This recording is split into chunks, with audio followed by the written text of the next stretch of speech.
오늘은 북이스라엘의 5왕과 남유다의 2왕에 대한 내용이 열왕기하 15장에 나와 있습니다. 자, 오늘 처음 시작하는 왕은 남유다 제10대 왕 아사랴의 52년에 걸친 통치 기간에 대해 말씀하고 있습니다. 비교적 52년 동안 국력이 안정되고 비교적 번영을 누리게 됩니다. 그런데 북이스라엘은 무려 5명의 왕이 교체돼 혼란 상태에 빠집니다. 스가랴, 살룸, 므나헴, 부가히야, 베가. 그래서 남유다 왕국은 아사랴의 통치 시대가 끝난 후에도 약 150년 동안 존속되지만 북이스라엘의 왕국은 베가의 통치 끝난 후 약 10년 만에 영영 멸망당하고 맙니다. 그 이유가 뭘까요? 남유다는 150년을 존속하고 북이스라엘은 불과 10년 만에 망하게 된 그 이유가 오늘 15장 9절에 정확한 답을 주고 있습니다. 그의 조상들의 행위대로 여호와 보시기에 악을 행하여 이스라엘로 범죄하게 한 느밧의 아들 여로보암의 죄에서 떠나지 아니한지라. 남유다 왕들 중 가장 오랜 기간 통치한 왕이 아사랴입니다. 우시야라는 이름으로 더 잘 알려져 있습니다. 초기에는 선지자 스가랴의 도움으로 하나님 보시기에 정직히 행하였기 때문에 블레셋을 정복하고 암몬으로부터 조공을 받는 등 국력을 강성케 만듭니다.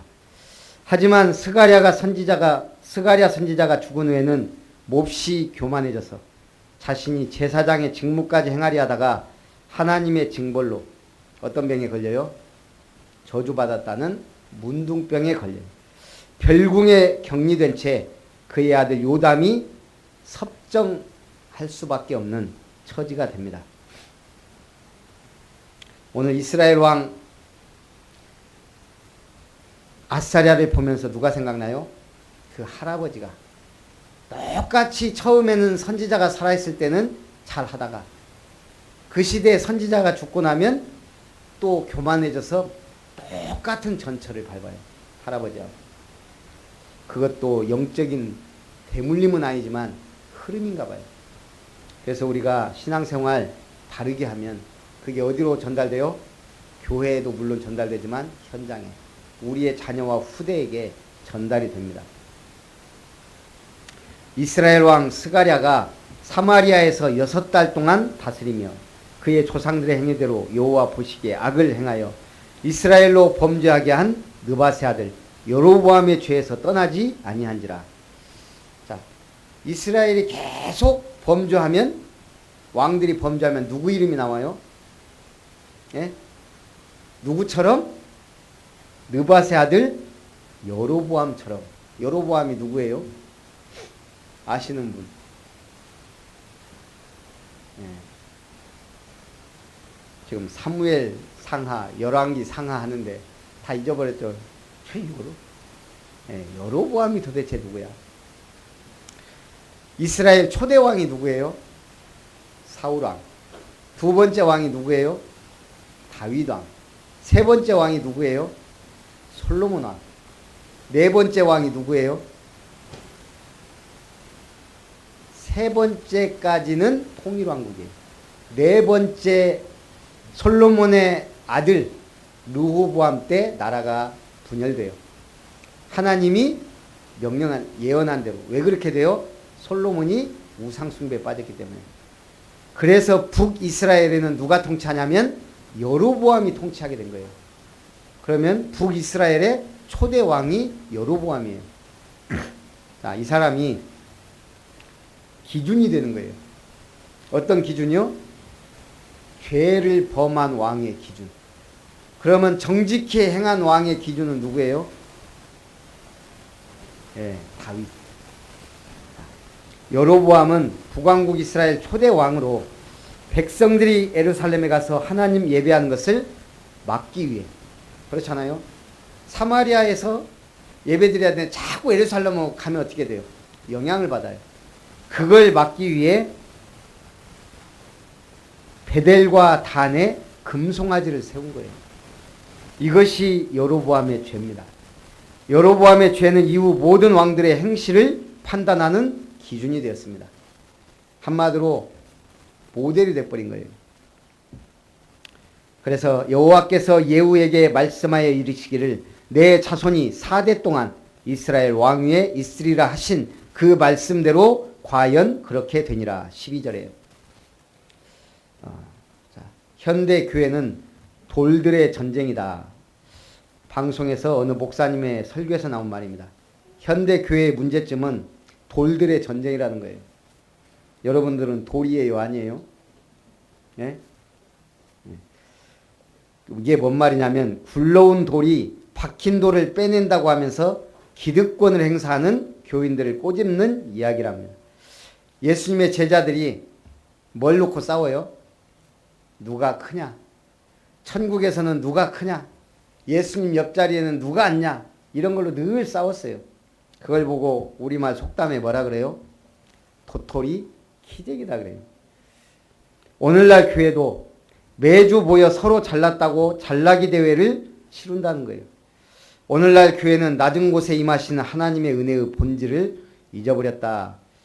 똑똑한 사람은 많지만 섬기고 헌신하고 전도하려는 교인은 거의 적고 없다고 봐도 무방합니다.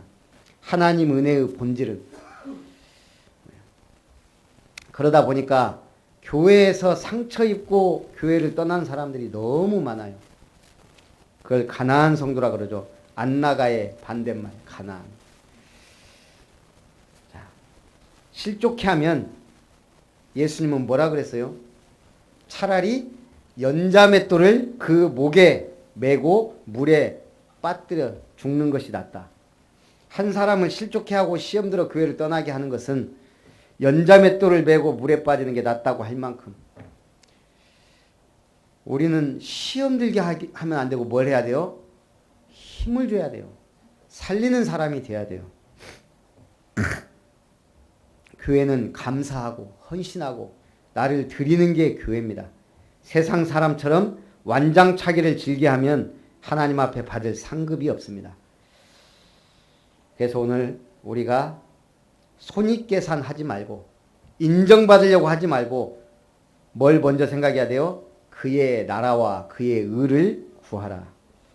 하나님을 먼저 생각하고 복음을 먼저 생각하면 인생은 굉장히 중요한 응답을 받게 됩니다. 교회에서 누가 크냐 하면서 돌들의 전쟁을 하는 자가 천국에서는 바보 취급을 받게 돼요. 돌들이 싸우면 어떻게 돼요? 서로 부서져 교회는 모래알처럼 됩니다. 그러면 그 집은 모래 위에 세운 집과 같이 되고 태풍이 불어 창파가 일어나면 무너지게 됩니다. 그래서 오늘 교만은 결국 패망의 선봉이 됩니다. 여러분은 교만하지 말고 참된 응답받는 증인들 되시기 바랍니다. 오늘 수련회도 갔다 오고 은혜도 받았기 때문에 결론을 내립니다. 결론 첫째, 뭘 붙잡아야 돼요? 언약 붙잡아야 돼요. 언약이 뭐예요? 하나님의 말씀은 언약의 말씀입니다. 약속의 말씀입니다. 반드시 성취될 하나님의 말씀에 하나님은 관심과 계획이 집중되어 있습니다. 성경은 중요한 나라들, 강대국과 이스라엘 주변 국가들이 일어나고 무너지는 것에 대해 예언되어 있어요. 그러면 미국은 예언되어 있을까요? 예언되어 있지 않을까요? 한마디로 얘기하면 예언되어 있어요. 중국은 예언되어 있을까요? 예언되어 있지 않을까요? 신기하게 중국에 대해 아시아에 대해서는 언급이 없어요. 성경이. 그건 왜 그래요? 하나님의 구원 역사 속에 미국이란 나라가 중요한 역할을 감당할 것이기 때문에 일어나는 것들. 한국에 대해서는 예언되어 있을까요? 안 되어 있을까요? 제가 아까 얘기했죠. 아시아는 언급이 없다고. 그런데 예언의 은사를 받은 사람들이 한국에 대해 예언을 많이 해요. 요망한 예언가는 뭐라고 그랬냐? 한국 서울 하늘에서요 빛이 비쳐서 온 세계로 퍼지는 그런 연을 북한에 대해서는 너무너무 비참한 현실을 하나님이 보게 하시고 무너질 것을 결국은 통일됩니다. 그럼 우리는 뭘 준비해야 돼요? 복음화 준비해야 돼요. 북한, 중국. 그래서 오늘 뭘 붙잡아야 돼요? 언약, 카버넌트, 언약 붙잡아야 돼요. 두 번째는 뭐죠? 하나님은 최고의 계획을 갖고 계십니다. 그것 발견하는 사람이 비전을, 확실한 최고의 비전을 갖는 거예요. 최고의 비전. 하나님의 말씀을 따라가라. 그게 뭐가 돼요? 나의 가장 좋은 드림, 꿈이 돼요. 지금 우리나라에 다민족 사람들이 많이 와요. 뭘 갖고 와요? 코리안 드림을 꿈꾸면서 와요. 마찬가지로 우리는 가장 좋은 꿈을 꿔야 돼요. 그러면 어떤 꿈을 꿔야 돼요? 하나님의 나라. 그 하나님의 나라가 나를 통해 이루어지려면 뭘 붙잡아야 돼요? 하나님의 말씀 따라가는 것. 그러면 그 사람에게 하나님은 뭘 주셔요? 응답을 주십니다. 구원 다음으로 주신 축복이 기도다. 이번 류 목사님이 현팀에서 하신 말씀인데요. 제가 다른 건 잘 모르겠는데 그거 하나를 딱 붙잡았어요. 구원 다음으로 주신 축복. 구원의 축복은 말할 것도 없고요. 우리에게 준 두 번째 축복이 뭐예요? 최고의 축복이 기도할 수 있는 특권이에요. 기도는 어떤 사람이 해요? 응답 받을 사람이 해요. 응답 못 받을 사람은 기도 안 하고 뭐예요? 말이 많아요. 기도를 안 하면 사람은 말하게 돼 있어요. 원망이든 불평이든 세상말이든. 자, 응답 받는 사람과 못 받는 사람의 이미지는 천지 차이가 됩니다. 그럼 이제 우리는 뭐 해야 돼요? 이번에 세계 청소년 수련회에서 주신 말씀 중에 제가 또 은혜 받은 거. 큰 것을 해라 그러면 부담될 건데 작은 실천을 해라. 작은 실천. 옛 틀을 깨고 새 틀을 갖추라. 작은 실천. 그 제가 새청수 가면서 하나 마음에 딱 먹은 게 하나 있어요. 그게 뭐냐면 소연이 아버지가 차량 운행해서 소연이를 태다 준다는 거예요. 아, 꼭 복음 전해야 되겠다. 근데 한복기 권사님 인천에서 연결하려고 했는데 연결이 안 되더라고요. 그래서 이제 버스 타고 이천에서 어떻게 오냐고. 참 복잡해요, 덕평이. RTS가. 근데 소연이 아버지 오는 시간하고 거의 맞더라고요. 그래서 연락해갖고 혹시 우리 권사님 이천 터미널에서 태고 올 수 있냐니까 아 좋대요. 갖고 내가 하기로 한 거 누가 하면 어떻습니까? 한 권사님한테 미션을 줬어요. 복음 전하시라고. 쓸데없는 얘기 하지 말고 복음 전하라고. 강조를 했어요. 그러고 이제 오셨길래 복음 전했냐고 하니까 전했다 그래요. 영접했다고 그러더라고요. 그래서 아버님 잠깐 얘기하자고 다시 우리 한권 선생님이 분명히 정확한 복음을 안 전했을 거란 말이에요. 제 생각에. 그래서 다시 복음 전하고 영접은 했으니까 축복 얘기하고 그러고 나서 이렇게 가셨는데 그러니까 우리가 계획을 세우면 그걸 실천하게 되잖아요. 아 그냥 소연이 아버지 왔다 가시는구나. 그냥 끝나버리는 거예요. 그래서 뭐가 중요해요? 작은 실천. 어렵지 않은 거잖아요. 거기까지 왔는데. 김밥을 맛있게 하기로 소문난 할머니에게 그 비결을 물었습니다. 뭐 인생 수업이라는 책에 나오는 거예요. 비결은 뭘까요? 김밥이 너무너무 맛있어요. 비결은 할머니 간단하게 얘기해요. 좋은 재료 쓰면 된다. 그죠? 좋은 재료를 쓰면 김밥은 맛있을 수밖에 없어요. 현풍 곰탕의 원조 할머니에게 비결을 물었습니다. 그랬더니 고기를 많이 넣으면 된다. 이번에 그 갔는데 우리 이제 제가 참 친한 목사님이 저하고 같이 좀 있었거든요. 이게요, 우리 참 훈련장 가면 어떨 때는 기가 막혀요. 목사님이 목사님 취급을 못 받아요. 청소년 수련회다 보니까 청소년들이 주역이에요. 저는 또 저 혼자 또 저기 어디 덕평 수련원이 또 숙소더라고요. 밥도 거기서 먹어야 돼요. 근데 C동이 거기가 가깝거든요.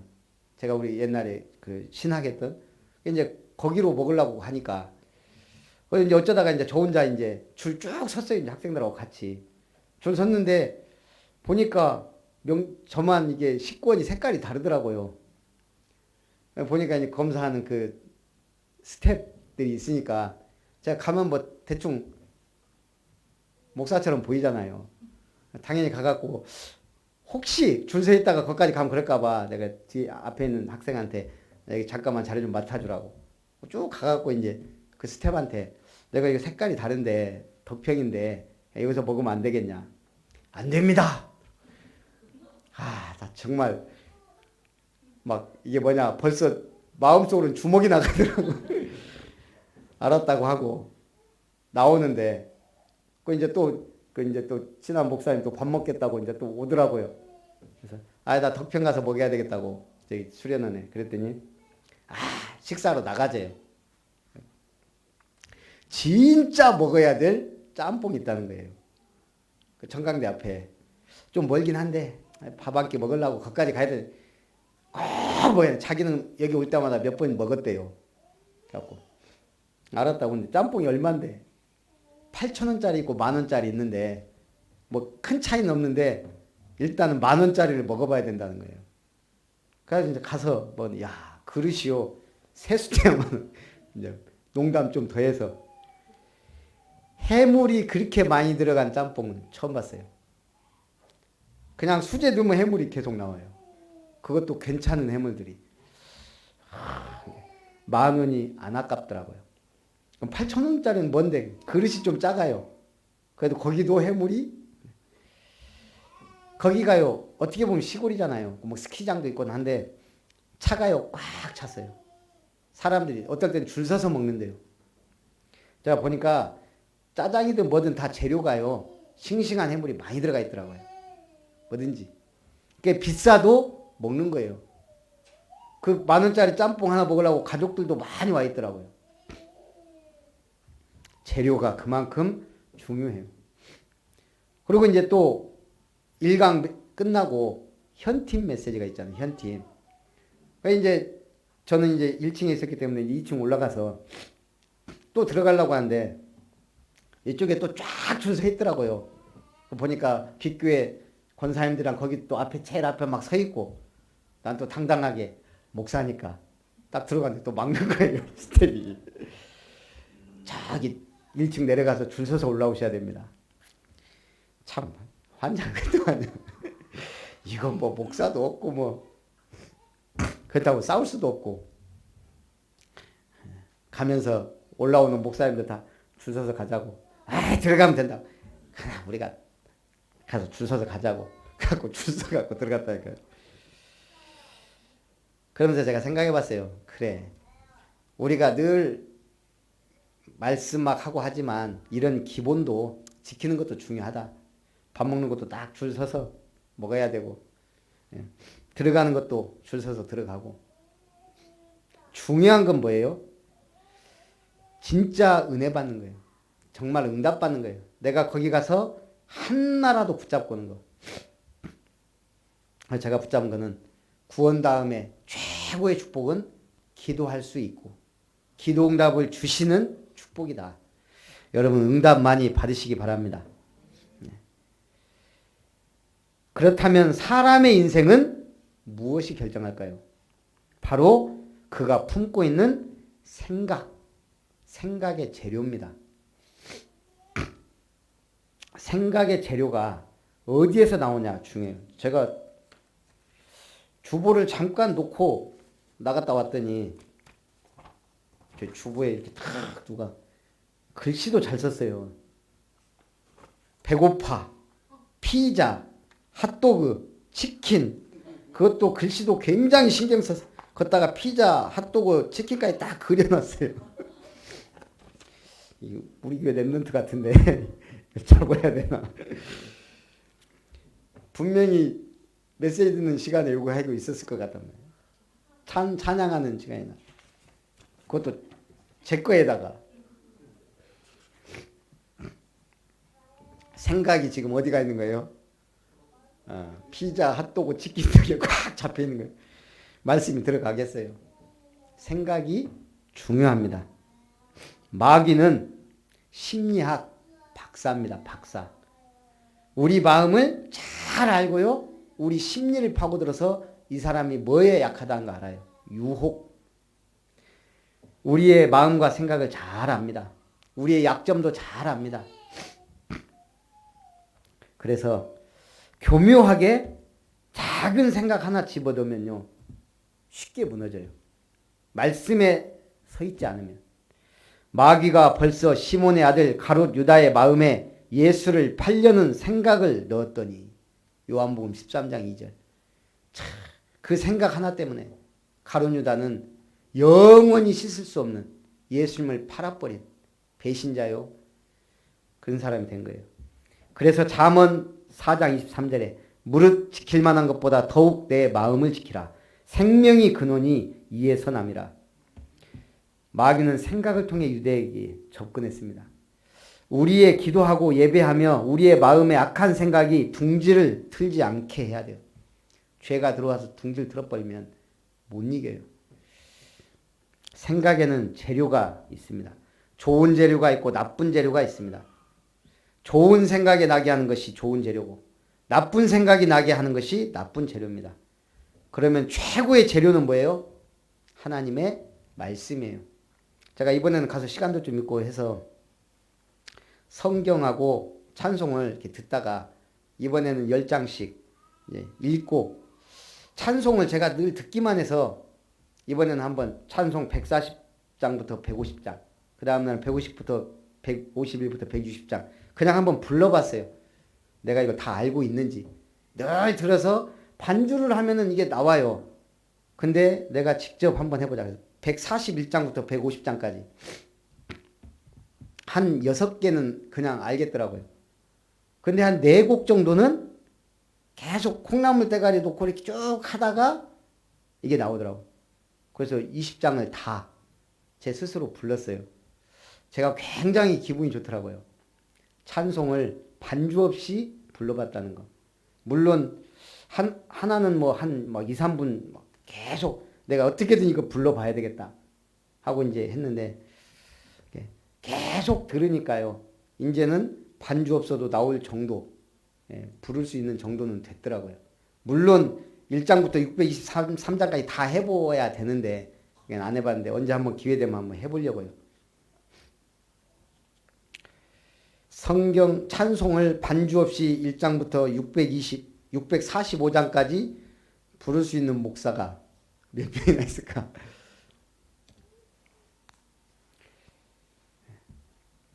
특별한 음악을 하지 않으면, 음악 전공하지 않은 사람은 쉽지 않을 거예요. 오늘 하나님의 성경을 주야로 묵상하면 결국 좋은 생각이, 또 좋은 게 뭐예요? 강단 말씀 묵상이에요. 그게 재료가 돼야 돼요. 그런 분들은 농담도 강단으로 하잖아요. 시편 1편 1절 2절에 복 있는 사람은 악인들의 길을 따르지 아니하며 죄인들의 길에 서지 아니하며 오만한 자들의 자리에 앉지 아니하고 오직 여호와의 율법을 즐거워하여 그의 율법을 주야로 묵상하는도다. 성경을, 강단의 말씀을 즐겁게 묵상하는 우리 성도님들 되시기를 주님의 이름으로 축원합니다. 살아계신 하나님 감사드립니다. 이스라엘의 열왕기를 보며 다윗처럼 정직히 행한 자가 받은 복과 그 나라가 강국이 되었고 여로보암의 죄를 따라 범죄한 왕들 때문에 국력이 쇠하고 결국 멸망하는 것을 보며 오늘 우리가 하나님의 말씀을 붙잡고 나가는 것이 얼마나 중요한지 깨닫게 하시고 누리게 하셔서 모델적 응답받을 수 있도록 축복하여 주시옵소서. 모든 영광 주님께 돌리며 살아계신 예수님의 이름으로 기도합나이다. 아멘.